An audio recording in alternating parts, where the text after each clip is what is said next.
Assalamualaikum warahmatullahi wabarakatuh. Salam sejahtera bagi kita semua.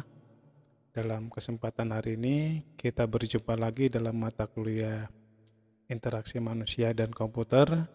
Di sini kita memasuki pertemuan yang ke-13. Di sini kita masih membahas tentang piranti atau perangkat yang interaktif ya. Dan di minggu yang lalu saya sudah singgung yaitu bahwa dalam piranti interaktif itu ada dua, yaitu input dan output ya, atau masukan dan keluaran dari sebuah komputer ya. Oke. Di minggu yang lalu sudah saya bahas secara detail tentang kaitannya dengan input ya. Sekarang kita masuk ke bagian output ya. Oke, di dalam piranti keluaran ini kaitannya dengan layar tampilan ya. Layar tampilan. Apa yang sudah kita ketahui bahwa piranti keluaran itu ada yang berbentuk tampilan, ada yang berbentuk cetak ya.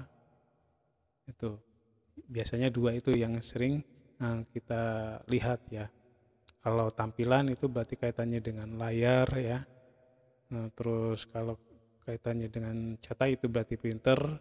Oh ya, satu lagi yaitu kaitannya dengan audio, suara, yaitu keluaran dalam bentuk speaker ya. Oke, sekarang kita masuk ke bagian piranti keluaran dalam layar tampilan ya.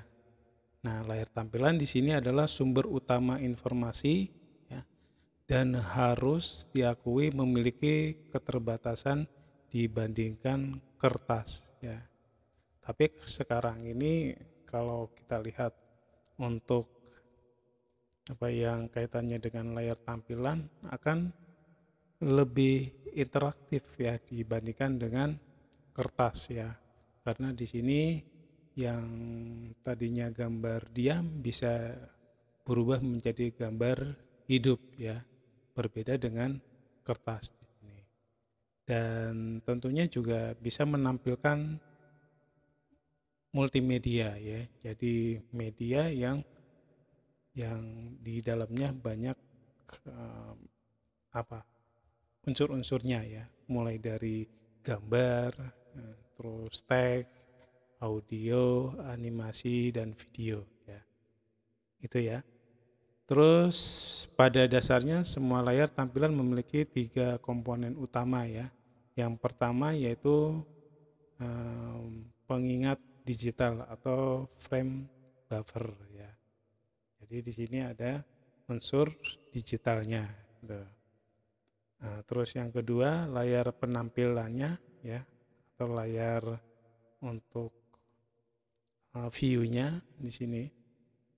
Terus yang ketiga pengendali tampilan ya, atau display control ya. Oke. Ini 3 komponen utama dalam layar tampilan. Dan kalau kita lihat sekarang ini kita sering menggunakan monitor, terutama monitor yang touchscreen ya, atau kalau di smartphone itu ya LCD-nya ya, itu bisa atau terdapat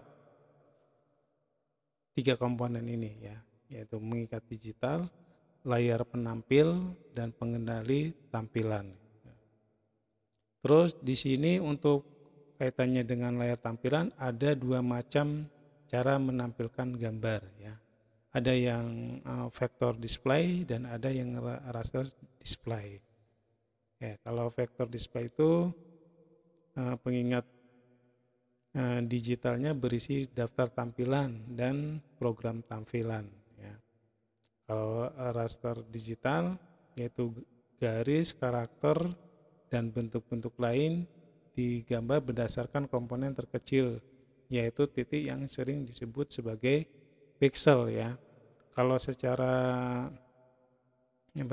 desain grafis itu, kalau vector display itu dia bentuk itu terbentuk dari sebuah garis ya. Nah, sedangkan raster ya itu terbentuk dengan sebuah titik ya. Nah, kalau kita ingin membuat gambar atau bentuk ya yang berawal dari garis ya, itu bisa menggunakan vector display dan aplikasinya biasanya menggunakan CorelDRAW. Kalau kita ingin mengedit sebuah foto yang dimana bentuknya itu berasal dari sebuah pixel atau titik, kita bisa menggunakan aplikasi yang raster display, yaitu dengan menggunakan aplikasi seperti Photoshop ya. Nah, ini kaitannya dengan layar tampilan. Terus selain itu juga contoh di sini layar komputer ya. Dan di sini secara umumnya memiliki beberapa karakteristik ya. Yang pertama yaitu bahwa layar komputer itu tidak stabil. Tidak stabil. Nah, terus yang kedua timbul kedip pada saat gambar di refresh ya. Nah, kalau kita sering merefresh kadang nanti komputer itu kedip sebentar terus normal kembali ya. Kalau tidak stabilnya itu biasanya kaitannya dengan kelistrikan ya. Nah, kelistrikan. Nah, dan kadang ini bisa menimbulkan perubahan kecerahan dan tidaknya ya. Itu. Terus yang ketiga yaitu bahwa di layar komputer itu diupayakan gambar yang secara relatif memiliki kontras yang rendah. Terus warna hijau dan hijau tua paling sulit untuk dioptimalkan. Ini kaitannya dengan pewarnaan gitu ya. Terus karakteristik atau ciri yang lain yaitu dipengaruhi oleh faktor-faktor lingkungan seperti refleksi, posisi user, cahaya ruangan itu dapat berpengaruh terhadap tampilannya ya. Beda ketika kita menggunakan di ruangan yang gelap dan di ruangan yang terang, itu akan posisi pewarnaan dan kecerahannya akan berbeda. Terus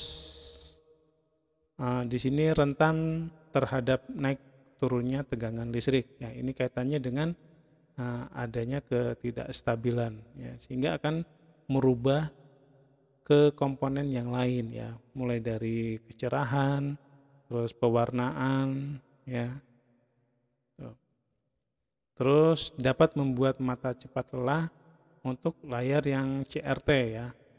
Terus dapat menimbulkan radiasi gelombang elektromagnetik ya.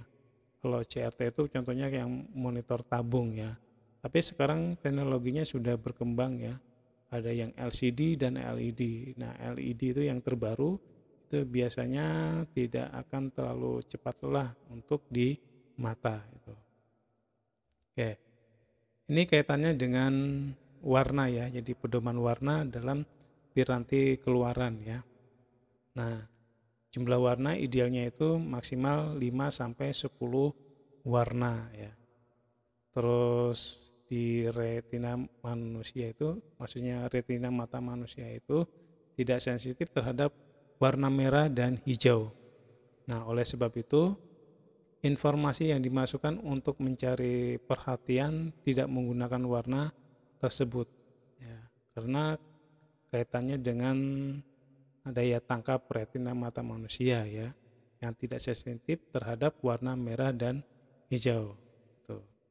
Nah, di sini walaupun ada ini ya, ada teknologi stereotip bahwa merah berarti bahaya atau salah ya, atau istilah lainnya itu psikologi dari pewarnaan ya. Dan warna kuning dan biru bagus untuk warna periferal atau penambahan ya. Jadi kalau ketika kita membuatkan sebuah gambar atau presentasi, jadi warna kuning dan biru bagus untuk sebagai penambahan. Nah, terus di sini biru sebaiknya tidak dipakai untuk teks yang menyatakan pusat perhatian ya. Nah, yang cocok di sini biru ya untuk warna latar belakang. Nah, biru. Nah, ini untuk biru ini untuk yang warna latarnya. Tapi kalau untuk sebagai teks untuk pusat perhatian warna biru tidak cocok. Nah, terus pasangan warna yang berkomplemen ya adalah merah, hijau, kuning, biru ya. Jadi ketika kita backgroundnya biru ya bisa menggunakan yang kuning ya atau putih gitu ya. Terus hindari warna dengan tingkat luminasinya rendah ya untuk orang tua ya. Yang kira-kira itu bisa membuat mata itu lelah ya, itu perlu dihindarkan ya. Terutama untuk orang tua ya. Oke, itu kaitannya dengan piranti keluaran ya. Di sini membahas kaitannya dengan tampilan ya, dengan tampilan. Karena dengan tampilan di sini ada sebuah interaktifnya antara pengguna dengan komputer ya. Gitu. Karena ketika kita ada sebuah aplikasi yang kita ada interaksinya seperti menekan tombol, menulis, nah itu lebih cenderung lebih interaktif ya antara pengguna dengan user. Dan sebenarnya masih ada piranti keluaran seperti speaker dan printer, tapi di sini kurang interaktif. Oke, saya kira itu dulu untuk pertemuan ke-13 ini. Cukup dulu, terima kasih. Wassalamualaikum warahmatullahi wabarakatuh.